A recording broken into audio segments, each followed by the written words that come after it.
Hi, Mystery Recapped here. Today, I'm going to explain an episode from the sci-fi show Amazing Stories called The Rift. Spoilers ahead, watch out, and take care.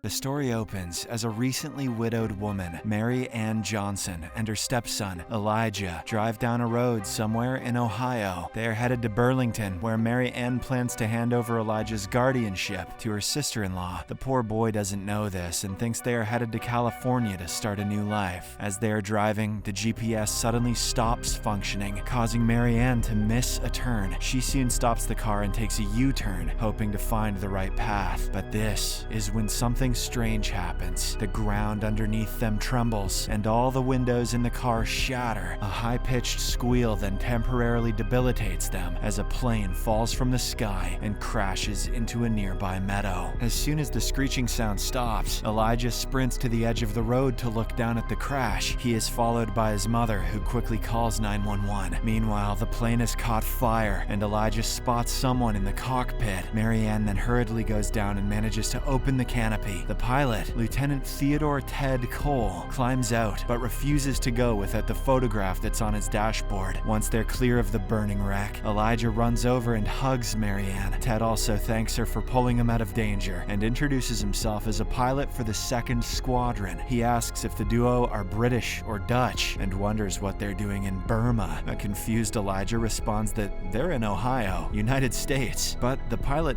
doesn't believe it. He confidently reveals that he was in a dogfight over a ridge in Rangoon just a few seconds ago. However, his eyes suddenly fall on a nearby water tower, which shakes his entire reality. Ted grew up playing around this very water tower and immediately realizes that this place is Dayton, Ohio. Unbeknownst to these three people, a strange, colorful storm is forming in the clouds right above them. Following this, the mother and son take Ted to the nearby hospital, where the local sheriff, Parker, inquires about the incident. Mary Ann repeats whatever she was told, but the sheriff thinks the stranger is being delusional due to a head injury. On the other hand, Elijah is not as dismissive about the story as the adults. He asks his stepmother for money to buy some candy from the vending machine, but she gives him a credit card instead and tells him not to wander too far. Rather obviously, the kid heads straight into the room where the pilot is being kept, sneaking past the officer on duty. He leans closer to look at Ted's dog tags, but the latter suddenly grabs his wrist. Ted, who still cannot grasp what has happened to him, asks Elijah why the police are guarding his room. The kid replies that it is because they think Ted is a bad guy. In response, Ted says that he was fighting the bad guys just a few hours ago. He then asks Elijah to help him escape and even offers the boy a candy bar. Ted explains that his wife gives him one as a good luck charm every time before he flies. Yeah, right. Chocolate melts when you teleport. Just then, an officer sees Elijah in the room and tries to get inside, but since the door is locked, he starts pounding on it furiously. Ted then nervously asks Elijah to find someone named Sheriff Simmons and tell him that his old buddy is in trouble. Shortly after, Ted opens his room's door, only to be slammed to his bed. He is then held down and sedated into unconsciousness. Meanwhile, as the mother and son drive back home, Elijah reveals everything that Ted had told him. It is obvious that the kid believes the stranger is telling the truth. He even shows the chocolate bar that Ted gave him and confirms that this brand stopped production 30 years ago. Mary Ann still believes that Ted is just suffering from a blow to the head, because I guess she didn't just hear the mic drop about the chocolate bar. But for the sake of her son, she agrees to head to the local police station to search for Sheriff Simmons. In the meantime, a group of government cars and military vehicles arrive at the creek where the plane crashed a few hours ago. The lead agent, Bill Kaminsky, is on the phone with someone. He asserts that no one should talk to Ted and that they have 7 hours to wrap up the whole situation. Kaminsky then tells the firefighters on the scene that the road is closed until further notice, and they should clear the crash site 10 miles in either direction. He soon looks at the strange, colorful cloud formation above the crash site through a piece of scanning equipment. Then,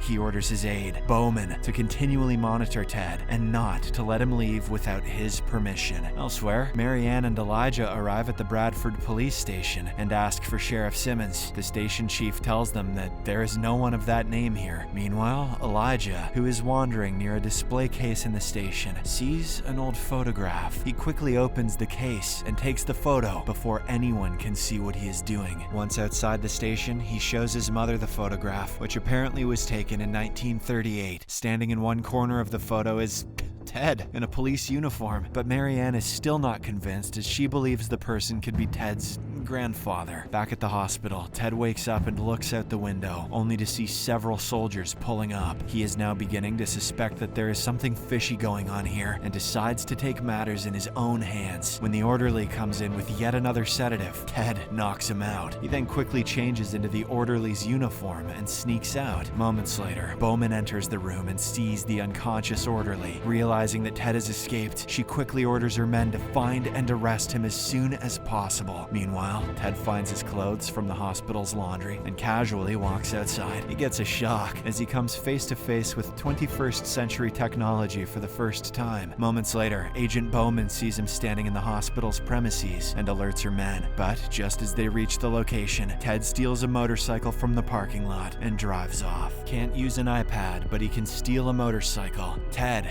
is hot. At the crash site, government technicians are lifting the fighter out of the creek and going through the water to find wreckage pieces. But this is when the ground shakes, and a scientist reveals that they have an anomaly. Kaminsky doesn't seem surprised by this and urges the technicians to fix the plane as soon as possible. In the meantime, Marianne stops at a gas station, and Elijah insists that the man in the photograph is Ted. He is now completely sure that Ted has somehow traveled through time. The boy also insists that time travel only pulls someone to where they belong, as if they are bound by some sort of destiny. Just like Indiana Jones traveling to a time before that shitty movie was made. However, Marianne still acts ignorant and asserts that there's nothing like time travel. As she is busy checking the overheating engine, Elijah notices a letter in the glove box that has his name on it. He grabs it and immediately reads whatever's written inside. Turns out these are his adoption papers, as Marianne is planning to abandon him before heading to San Diego all by herself. He is extremely hurt by this revelation and confronts her at once. Marianne explains that she promised her husband she'd always do what was best for Elijah. The poor kid wonders if he's too much trouble, but his stepmother says this isn't about him. She figures that the best chance for Elijah isn't with her and begs him not to fight her on it. As they get back in the SUV, Marianne promises that his aunt will take good care of him, and that's what matters. Well, that and the drugs that she wants to get back to. As the two are about to pull back onto the highway, Ted comes zooming down from the opposite side and stops right nearby them. Elijah reiterates his point that this is destiny and quickly asks Ted if he's in the photo. The latter confirms that he is and points out to the man standing next to him, Sheriff Simmons. Turns out the two used to work as cops before they were drafted in World War II. Upon hearing this, Marianne finally seems convinced and she agrees to help the stranger. The three then get into the SUV and head to meet Ted's wife, Pauline. After some time, they arrive at his old home, where they meet a nurse instead. Ted says that he's Pauline's husband, and the nurse jokingly answers he's a little young to be that. She then reveals that Pauline is at her pottery class currently, and should be back in a few minutes. In the meantime, Ted notices photos of Pauline with her second husband and their children on the wall. This hurts him greatly, and he goes outside to wait. On the other hand, Marianne sits in the living room and looks up Ted's obituary online. It says that the pilot crashed on the 21st of September, 1941, and was killed while trying to evade capture. Just then, a newscast on the TV reports that Elijah has been abducted, and the nurse sees it. She immediately phones the police without letting anyone else know about it. In no time, several police cars approach the house. When Ted notices this, he goes inside to warn the others, and then rushes out the back door. There are several soldiers, along with Agent Kaminsky, waiting for him outside. A frightened Ted puts his hands up as the agents slowly approach him, but instead of arresting him, Kaminsky says that they're here simply to get Ted back to where he belongs. The ground shakes right at this moment, and Bowman reveals that it's a seismic tremor caused by Ted being here in this timeline. Kaminsky then adds that Ted has traveled into the future, and they need to immediately send him back to his own era. Suddenly, Elijah runs out and informs Ted that he died in Burma and never returned home after the war. He then somehow leads him to the SUV, and the duo bolts out away from the spot. Since Ted grew up in this area, he is easily able to shake off the pursuing soldiers. They stop after a while and cross a nearby river to get to an old, abandoned house. As they walk around the house, Ted claims that he doesn't belong here and maybe should go back. In response, Elijah says that just like Ted, he has nowhere to go, as his stepmother just wants to drop him off with his aunt. He also shows a picture of his father and explains that he died in a war in Afghanistan a year ago. The pilot expresses his condolences, but but reiterates that this world has nothing for him now. Following this emotional conversation, the two sit down on a bench overlooking the river. This is when Elijah says that there's a way Ted can avoid dying in Burma. He suggests that Ted should go back with a Kevlar vest so the enemy soldiers can't hurt him. Kid, Kevlar's not gonna do shit if the plane crashes. That night, Kaminsky and his men take Marianne to a hangar where several engineers are reassembling the crashed fighter jet. The agent reveals that there's more at stake than she realizes, but Marianne doesn't believe him. Kaminsky then explains that the engineers are restoring the fighter jet to what it was so that it can fly and they can send Ted back. To emphasize his point, he shows her the sites of several large-scale earthquakes and explains that they were all caused by a phenomenon called the rift. We then get to know that rifts are those holes in the space-time continuum which manifest themselves as strange, colorful cloud formations. When things that came through them weren't returned in the past, many global catastrophes occurred. Upon hearing this, Marianne is finally convinced, and she reveals that Elijah has her phone. Shortly afterwards, Bowman drives Marianne back into town along with other soldiers. The agent reveals that the rift has a will of its own and opens for a reason. It always stays open exactly for 11 hours, and she thinks something needs to happen in that time. However, Bowman has no idea what Ted needs to do during his time here. On the other hand, Ted and Elijah hear the approaching sirens and run to a nearby rail yard. A helicopter crew spots them and calls in the others, but Marianne asks Kaminsky for the chance to talk to Ted first. The latter agrees, and she calmly goes over to the pilot. As they engage in conversation, Ted says that he's ready to go back,